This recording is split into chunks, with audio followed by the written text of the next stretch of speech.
მოგესალმებით ძვირფასო ტელემაყურებლებო. დღევანდელი ჩვენი გადაცემა შეეხება ჯვართაღმართების დღესასწაულს. საქართველოს სამოციქულო ეკლესიის მრევლს მოეხსენება, რომ უკვე მესამე წელია აღდგა ჯვართაღმართების დღესასწაული. 2007 წელს უწმინდესისა და უნეტარესის სრულიად საქართველოს კათოლიკოს პატრიარქის კურთხევით ეს დღესასწაული აღდგა.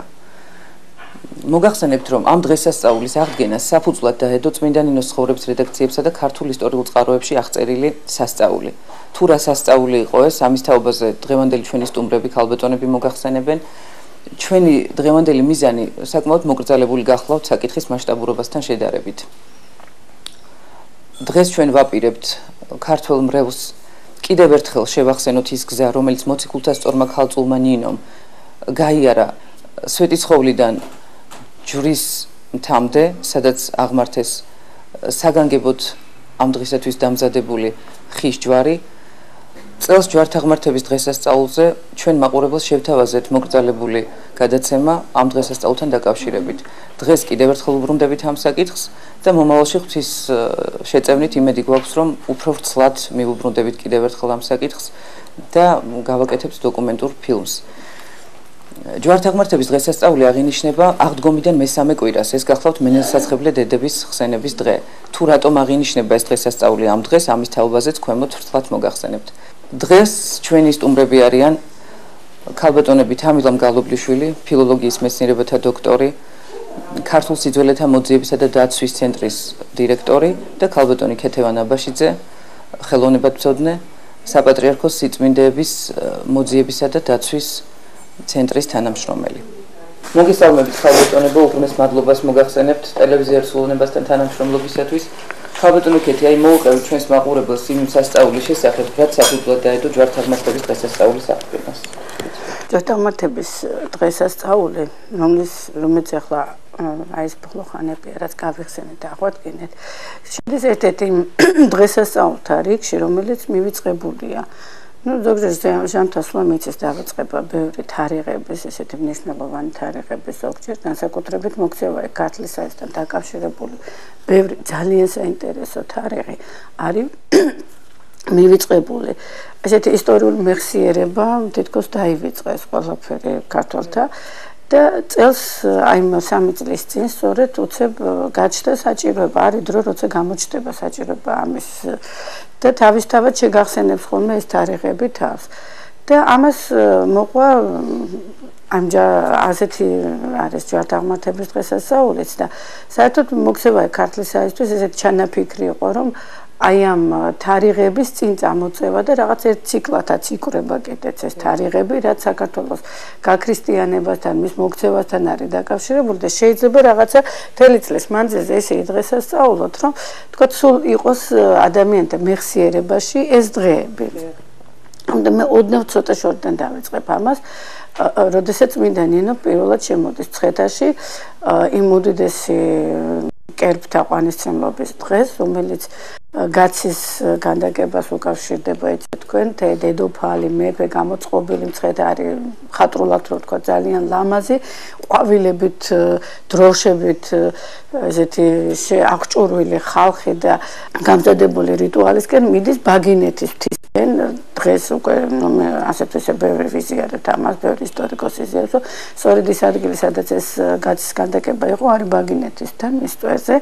დღეს იქ ჯვარი აღმართული და ეს არის მტკვრის გადაღმა მცხეთიდან ეს ადგილი. ახლა მე გაჩვენებთ პორტრეტ რაღაც რუკებს, საიდანაც შეიძლება ამის წარმოდგენა თვითონ მცხეთად არის რაღაც პატარა ტაფობი, სადაც რამდენიმე მთა ირგვლივ წრიულად თითქოს ესე ერტყვის ამ ქალაქს მცხეთას და ერთ-ერთი მთა გახლავთ ეს ბაგინეთის, ესე სამხრეთ აღმოსავლეთი მხარე ვარცხები სწორედ სვეტიცხოვლიდან. გადადის ხალხი ხიდზე, ეს ავარაუდოდ პომპეუსის ხიდი უნდა იყოს, მტკვარზე, ანუ გაივლიან მცხეთას, გადადის ხალხი აქა და აღდიან სწორედ ამ არმაზის მთაზე, სადაც ეს ქალაქია, ბაგინეთის მთაზე, სადაც ქალაქია დიდი ტაძრი დღეს იქ არქეოლოგიურმა გათხრებმა დაადასტურა 6 აფსიდიანი წარმართული ტაძარი. იქ არის სხვადასხვა ნაგებობები კიდევ ჩანს, იქ იყო ქალაქი.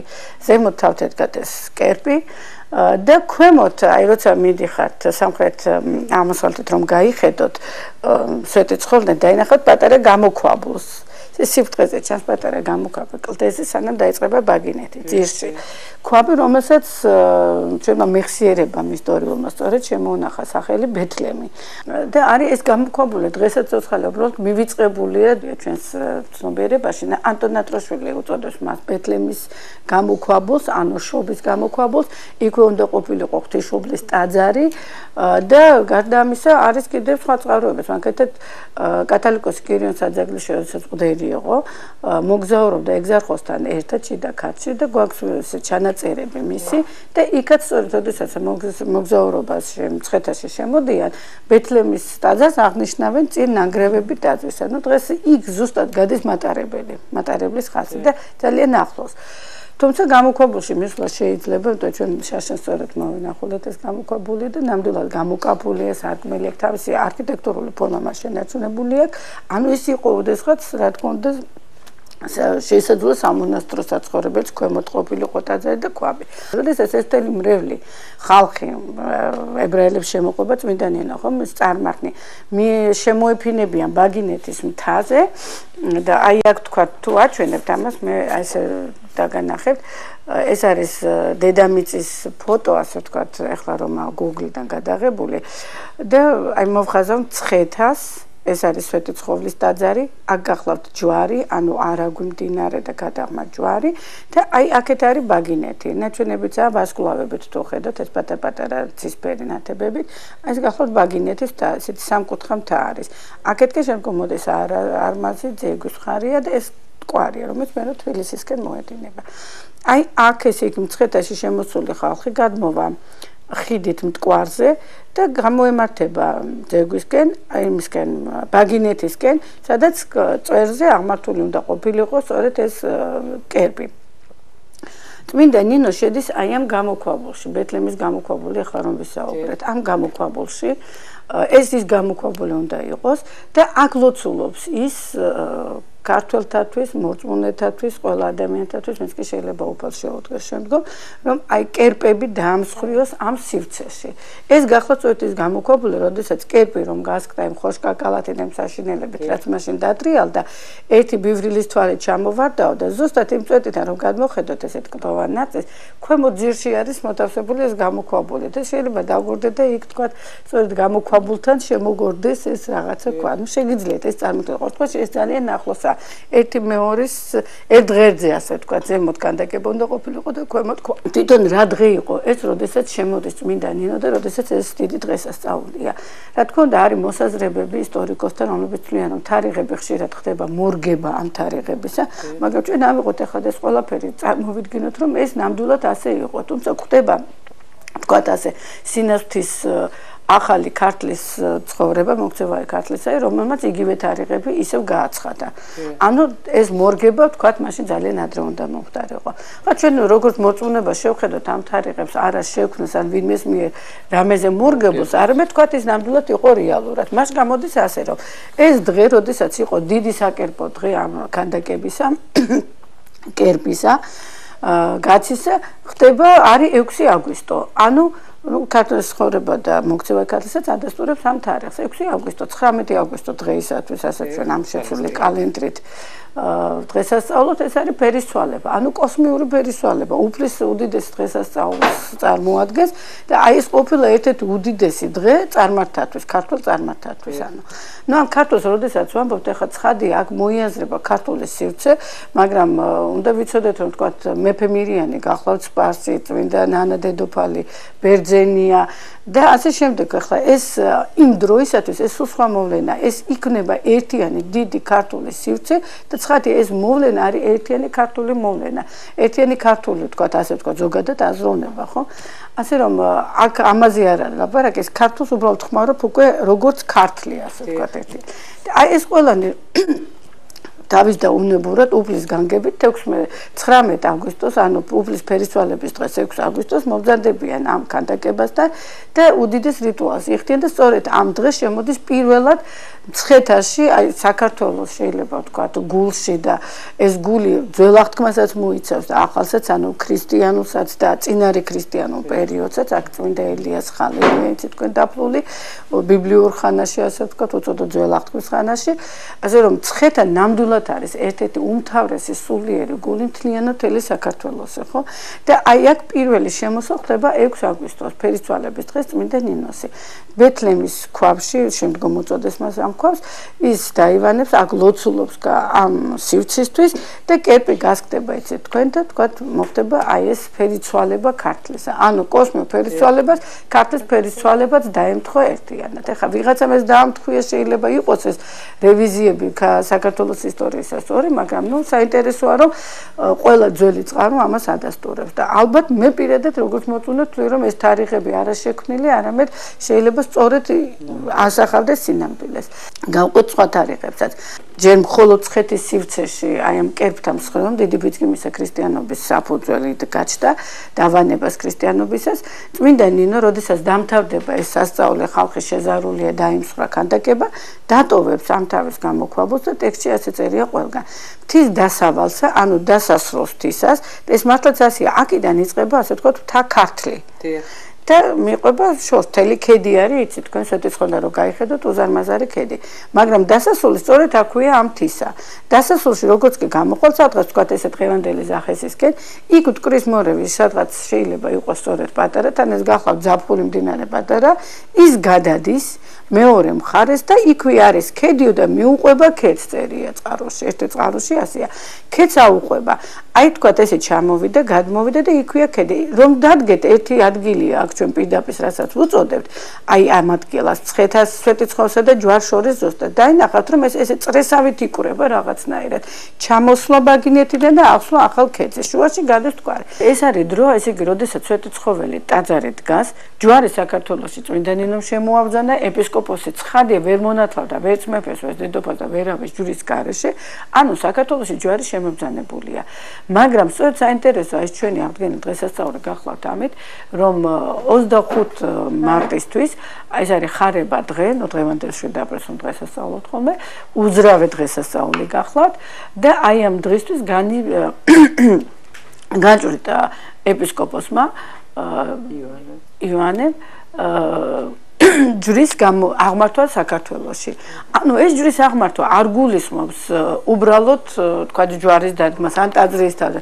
მიზანი არის, ნუ ყოველ შემთხვევაში მე ასე ვეძახομαι, საკრალიზაცია სივრცის განწმენდა. ანუ უკვე გეოგრაფიული განსვლა საკრალური ჩართვა ისა და ეს ჯვრები აღმართული იყო ცხადია სადღაცა უფრო შორს ვიდრე მცხეთაში მთებზე სადღაც, მაგრამ სად ეს არ არის ჯერ განსაზღვრული. ეპისკოპოსმა ჯერ იჩინა რომ ჯვარი უნდა იყოს აღმართული. აი ეს არის ჯვართ აღმართება, ანუ სივრცის საკრალიზაცია, ქართული სივრცის გაქრისტიანება. უკვე სივრცეში ესე გეოგრაფიულად გასვლა ამ სიწმინდისა. და ეს ყველაფერი იწყება 25 მარტიდან განიზრახავენ ამას.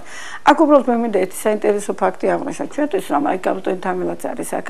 21 მარტიდან იწყება ძველი ლიტურგიკული წელიწადი. და ამ დროის სვეტიცხოვლისთვის ეს იყო ალბათ განსაკუთრებული, იმიტომ რომ პირველი ლიტურგიკული ციკლი იწყება 21 მარტიდან. და 25-ში უკვე მიდიან ხის მოსაკვეთად. ანუ ეკლესიის ცხოვრება მანამდე კი არის დაწყებული, მაგრამ ციკლად იჯერ არა შეკრო. აი 21 მარტიდან ლიტურგიკული წელიწადი რო დაიწყება, შეიკრება შემდგომ მომავალ წელს 21 მარტს. ანუ პირველი ლიტურგიკული წელიწადი, ესეთი ცხოვრება რომ დავარქოთ, ლიტურგიკული ციკლური წელიწადი იწყება უკვე აქედან. ასევე 4 დღეში, ესე 21-ში ეს არის 4 დღეში 25 მარტს რევი მირიანის ვაჟი და ეპისკოპოსი არ აქვს გადავლენ და აი ამ ხეს როგორც უთითებს ხალხი რომ არის სასწაულთ მოქმედი ხე, იმ სავანისა და წმინდა ნინომ წყარო აღმოაცენა, იმ ულამაზეს ხეს მოკვეთავენ. ამ ხეს სხვადასხვანაირად იწოდებს ჩვენი წყარო, ნუ აკაკის ხეს ეძახიან, ეს ქართული ხე არის, ასე ვთქვათ, ლიბანის ხე არ არის, გადმონერგილი რომ ქვია, ხომ? ლიბანი ნიშნავს გადმონერგილი ხე. ეს არის აკაკის ხე, სხვანაირად ზოგჯერ ალვის ხესაც ამბობენ ხოლმე მასზე. იყო რაღაცა უმშვენიერესი, ლამაზი, როგორც გადმოცემენ და მოხდა ესეთი სასწაული. 10 ათეული კაცი, ეს არის 100 კაცი, ხო? 100 კაცი გადადის ამ მათთან ერთად არიან, გადადიან არაგზე, მოკვეთენ ამ ხეს და მიწაზე შეუხებლად შემოაბრძანებენ ცხეთაში. ეხლა საიდან უნდა მომხდარიყო ეს გადასვლა, უბრალოდ ისმება შეკითხვა. აი თუ მომაწვეთ იმას მე რატომ გულისხმობთ რომ ყველაფერს თავი დავანებოთ, რასაც შემდგომ მოგახსენებ? კიდე არის აქ ერთი ძველი ფოტო თუ ნახავთ, კარგად ჩანს ძველი მცხეთა. ის მცხეთას, რასაც დღეს ჩვენ ხედავთ, ცხადია ცოტა სახეცვლილია. რატომ გულისხმობთ რომ აქედან ნახეთ გეოგრაფიული მდებარეობა უფლისგანაც შეიძლება ვთქვათ ასე ვუწოდოთ მცხეთას აქვს ძალიან თავისებურად ჩადებული პირდაპირ მცხეთისა არის მთა ჯვარისა ვერანაირად ვერც ერთი წყარო საბინინიც არის ვთქვათ შემდგომ დროინდელის უფრო ადრეულეს სხვანაირად ჯვაროსთავს ვერ იხსენიებს ან ამ წყაროს ვთქვათ აუცილებლად უნდა ვთქვათ მცხეთის პირდაპირ სვეტიცხოვლის პირდაპირ იმიტომ რომ მცხეთა შეფენილი არის ესე გორაკზე გეოგრაფიად აი ბუნება მასე ინება მისი განთქმა და ქვემოთ აი ესევე ქიმივით ნახეთ შემოჭრილი არის არაგვის ხეობაში ნახეთ როგორი ქიმი იკვეთება კლდოვანი ნაწილი ამ კლდოვანი ნაწილის ესეთი განსაკუთრებული წინ წამოსული წერტილი გახლავთ ანტიოქიის ტაძარი სადაც არის დღეს და ის ყველაზე ახლოს მოდის რომ დახედოთ რუკაზე ვთქვათ ესე გეგმაზე აკახო ყველაზე ახლოს მოდის მცხეთიდან ჯვარის ქვედა ნაწილამდე ეს ადგილი სადაც ანტიოქია აშენებული ვიცი წყაროებიდან რა კოშკებიც იყო ანუ ეს იყო აღმოსავლეთის კარიბჭე მცხეთისთვის აღმოსავლეთის რაც გულისხმობთ ამაში აქეთ ამ მხარეს აღმოსავლეთით არის სწორედ კახეთი ჰერეთი აქედან არის საგურამოს მხარე ანუ არის ერთი შემოსასვლელი მნიშვნელოვანი სადაც არის ბებრის ციხე მაგრამ ის ცოტა უფრო შორსა ხედავთ თქვენ რომ ნახეთ აი მცხეთა აღდის ზემოთ ну ძველი მცხეთა მით უმეტეს ნახეთ არაგვის ხეობაა სულ დღეს ახლა შევსებულია და აი ძველად კლდოვან ნაწილს მიყვებოდა ხო დასახლება და საკუთრივ მცხეთა ქვემო ეკლესია ქვია სვეტიცხოველს და სამთავროს ერქვა გარეუბნის ეკლესია ზემოთ არის უკვე ანუ შემოსვლა აი აქედან უნდა მოხდეს ზემო ეკლესია ხო ანუ ესე იგი რო შემოსულიყავით მცხეთაში თქვა ჯვარის მხრიდან ან კახეთიდან და უნდა გითხრათ რომ ზედაზნის ქედი ასე თქვა რომ გაყვეთ თითქმის აი ზუსტად ერთ ქედად უნდა გაყვეთ ზემოდან როცა უყურებთ აი ამ დედამიწას გოგლში პირდაპირ ხედავთ რომ უჯერმა არის მის ბოლოში უჯერმა შემთხვევით არ იყო რომ ვახტანგ გორგასალმა ასე თქვა დროებით რეზიდენციად გამოაცხადა როდესაც ქალაქი თბილისი ფუძდებოდა სანაცვლოდ მცხეთისა ხო როგორც სატახტო ქალაქი იმიტომ რომ იქიდან შემოდიოდა მტერი ყოველთვის და ეს გახლავთ ყველაზე ახლო შემოსასვლელი ასე თქვა მცხეთაში და აქ უნდა ყოფილიყო ხიდი რევის სწორედ არაგზე უნდა გადასულიყო ამ ხიდის მოსაკვეთად და აი ამ აღმოსავლეთის კარიბჭით მარტივად გადმოაბრძანებდნენ ამ ხეს ოღონდ არც ისე მარტივი იქნებოდა მისი მიწაზე შეუხებლად მობრძანება სვეტიცხოვლის ტაძართან ანუ გაიარეს აი ეს გზა ანუ ესე იგი აი აქ არის ძუძუს წყარო და აქედან მოჭრილი ხე მოაქვთ სვეტიცხოვლისკენ და ეს ხდება ხარება დღეს 37 დღის შემდგომ 1 მაისია და ამაზე უფრო რა დღეებია ესე ქალბატონთან ზუსტად გეტყვით უკვე ეს აღდგომასთან ვართ ახლოს და აღდგომის დღესასწაულებს ემთხვევა ეს ჩვენ ჯვართ აღმართება ანუ ფიქსირებული დღე არის მარტო 25 მარტი აქედან და 1 მაისს გამოიკვეთება 3 ჯვარი ამ ხისგან ამ სამჯერ თქვენ ნახავთ გოლგოთაზე უპირველესად ვიცით რომ 3 ჯვარი გოლგოთის სიმბოლოა ქართულ ტაძრების უმრავლესობას აქვს 3 ჯვარი სამთავისი ყველაზე ნათელი მაგალითად დიდი ჯვარი და გვერდი წრეებში შემდეგ პატარა 3 ჯვარი თხოთის მთაზე დღევანდელ ეკლესიაშიც გახლავთ ასე და ყველგან ანუ ეს არის შემდგომ დამკვიდრებული სწორედ აქიდან როგორც აქაც როგორც გოლგოთის ხატად 3 ჯვარი იკვრება ხო და შემდგომ უკვე ვრცელდება აი ეს 3 ჯვარი 7 მაისს უკვე ესე იგი პირველში გამოიკვეთა 7 მაისს წყაროწეს სვეტიცხოვლის ტაძარში აღიმართა ის რომ ჯვრისთვის ხე მოიჭრა ეს სასწაულმოქმედი ხე მოიჭრა 25 მარტს ხარება დღეს შემდეგ ვიცით წყაროებიდან რომ ეს ხე 37 დღის შემდეგ ამ ხეს არავინ არ შეხებია მაგრამ ის არც დამჭკნარა არც ფოთლები ჩამოცვენია და მხოლოდ 37 დღის შემდეგ გამოიჭრა 3 ჯვარი რაზედაც ქეთიმი უკვე ისაუბრა ხოლო დღესასწაული აი ამ სასწაულმოქმედი ჯვრისა ფაქტიურად დაწესდა ახსების ზატიკის ზატიკი რა არის ახსების ზატკი? ახსება მოგეხსენებათ არის აღდგომის სახელწოდება, ხოლო ახსების ზატკი არის აღდგომიდან აღდგომის ჩათვლით, აღდგომა არის პირველი კვირადღე, ახსების ზატკი არის მესამე კვირადღე. ანუ მენელსაცხებლე დედათა ხსენება, დიახ. და ამიტომ ძალიან საინტერესო იყო ჩემთვის, რატომ მოხდა ამ დღეს, ასე ვთქვათ, ჯვრის აღმართვა, რას უკავშირდებოდა და ძალიან საინტერესოა წყაროთა მონაცემები, როგორც ქართული, ისე უცხოური. პირველ რიგში ალბათ უნდა გავიხსენოთ ის, რომ პირველი ტაძარი როგორ აშენდა. მირიანმა აშენა პირველი ტაძარი წმინდა ნინოს, ასე ვთქვათ, დავალებით და მისი ლოცვით. და მას ერქვა წმინდაი. ფაქტიურად რა ხდება საქართველოში? საქართველოში ხდება წმინდა ქალაქის, წმინდა იერუსალიმის შემოტანა არა მარტო როგორც ასლად, ასე ვთქვათ, არამოძრავი, არამედ როგორც ცოცხალი ქრისტიანული წმინდა იერუსალიმი, წმინდა ქალაქი, მისი ასლი გადმოღებული იქნა. ამ ასლს ავსებდა, მას სიცოცხლეს აძლევდა ის ღვთისმსახურება, რომელიც ასევე შემოვიდა. წმინდაი ეწოდა პირველ ქვემო ეკლესიას მირიანისგან და მოგეხსენებათ, რომ წმინდაი სახელწოდება ასევე სოლომონის მიერ აშენებული ტაძრისა. სოლომონმაც ასევე თავის ტაძრის ასაშენებლად მოკვეთა შესანიშნავი კედრის ხე, რომელიც ულამაზესი იყო, რომელიც ასევე შემდეგ აღარ დაჭირდა თავისი ტაძრის მშენებლობისას და ის გამოყენებული იქნა მხოლოდ და მხოლოდ ქრისტეს ჯვარცმისთვის. ფაქტიურად რა ხდება? ხდება ქართული საქართველოს ტერიტორიის, ქართლის ტერიტორიის საკრალიზაცია, ქრისტიანული მისი ჩართვა, ასე ვთქვათ, საკრალურ გეოგრაფიაში. ამას ხელს უწყობს რა? მირიანმა აშენა წმინდაი და ბუნებრივი ამის საფუძველი ალბათ ისიც იყო, რომ აქ იყო ქრისტეს კვართი დაფლული, განსხვავებით სოლომონის ტაძრისაგან, სადაც ჯვრის კიდობანი ინახებოდა. ეს არის ძალიან მნიშვნელოვანი, ხოლო შემდეგ უკვე ჯვრების გამოთვლის შემდეგ აღიმართება ეს სამი ჯვარი, ქეთი მისაუბრა უკვე ამ სამი ჯვრის აღმართვაზე და როგორ და სად აღიმართა, მაგრამ დღესასწაული დადგინდა ახსების ზატკის. ჩემთვის ძალიან საინტერესო იყო, რატო დადგინდა, ან საიდან მოდის. ფაქტია, რომ ამ დღესასწაულის შესახებ უნდა ყოფილიყო წყაროებში შემონახული რაღაც. და აღმოჩნდა, რომ ამ დღესასწაულის ხსენება მასზე ლიტურგიული მინიშნების გარეშე შემონახულია ხანმეტ ლექციონარში. ხანმეტი ლექციონარი ასახავს იერუსალიმურ პრაქტიკას, ღვთისმსახურების პრაქტიკას, ხელნაწერი მე-7 საუკუნის არის და მეცნიერთა თვალსაზრისით მე-5 საუკუნის ლიტურგიულ ღვთისმსახურების წესს გადმოგვცემს.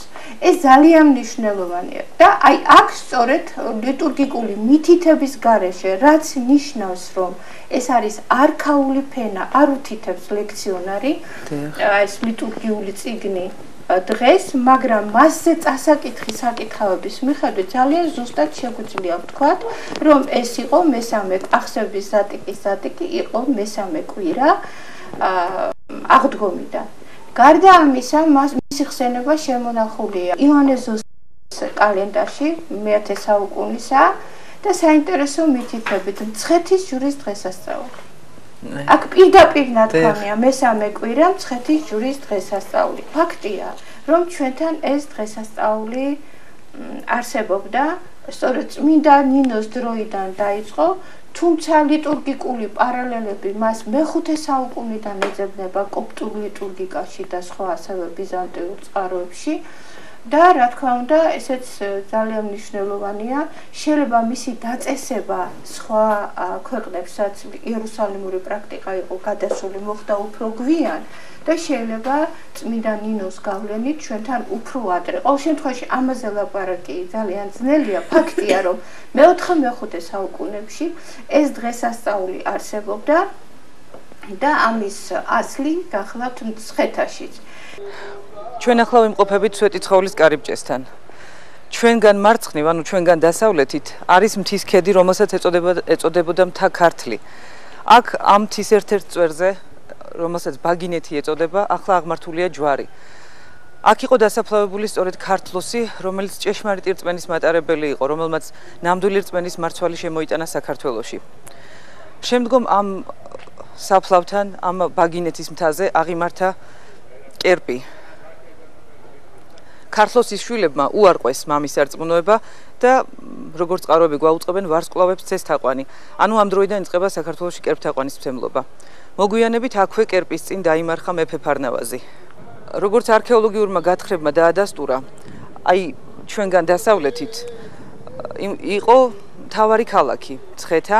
აქ აღმოჩენილია არქეოლოგიური გათხრების შედეგად 6 აფსიდიანი ტაძარი, აბანო და სხვა ყოფითი ნაგებობები. ხოლო დღევანდელი სამთავრო, ანუ ჩვენგან ახლა მარჯვნივ მდებარე ადგილი იყო ქალაქის გარეუბანი. აი აქედან მოემართებიან მეკერპენი, მიემართებიან ბაგინეთის მთაზე, სადაც აღმართულია კერპი, რათა კერპებს ცენ თაყვანი.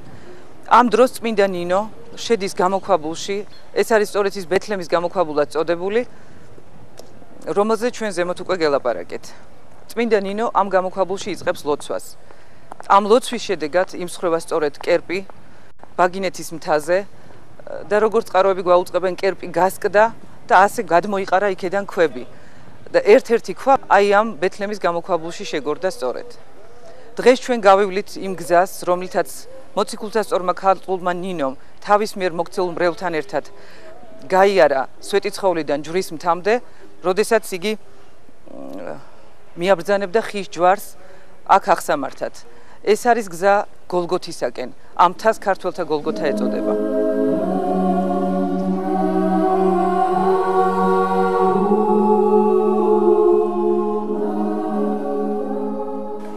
ჩვენ ახლა ვიმყოფებით სვეტიცხოვლის საკათედრო ტაძარში.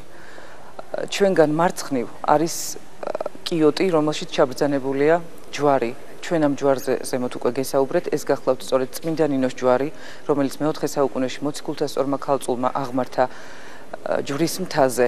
ეს ჯვარი ახლა გამშვენებულია, არის ჩაბრძანებული ლუსკუმაში და მოჭედილია ძვირფასი თვლებით. ეს გახლავთ მოოქროვილი ვერცხლი ლუსკუმა. ხოლო მის მოპირდაპირეს მხარეს არის ცხოველი სვეტი. ეს არის სიდონიას სამარხი, ანუ აქ არის დასაფლავებული დედა სიდონია უფლის კვართთან ერთად. ხოლო აი ეს ღიობი, რომელსაც ახლა თქვენ კადრში ხედავთ, წყაროებში მოხსენიებულია ასე ნესტვი. როგორც გვაუწყებს წყაროები, ეს იყო ნესტვი, რომელსაც ზოგჯერ ურწმუნო ხალხი ამოქოლავდა ხოლმე თურმე, მაგრამ ეს ღიობი თავისით პოულობდა გამოსავალს და ასე ამოხეთქავდა და თავად იხსნებოდა ღიობი. მოგვიანებით ეს დაკეტილი ყოფილა კარებით, ანუ აქ ყოფილა პატარა კარები, ჩვენამდე მოღწეული კარები არის მე-18 საუკუნის. არის, რომლებითაც გეოგრაფიულ სივრცეში განიფინა სარწმუნოება წმინდა ნინოს დროს, იგულისხმება უჯარმაში აღმართული ჯვარი, ცხეთის ჯვრის მთაზე აღმართული ჯვარი და თხოთის მთაზე აღმართული ჯვარი იყო დაბრძანებული სწორედ აქ, აი ამ ადგილებში, კვართის მიდამოებში.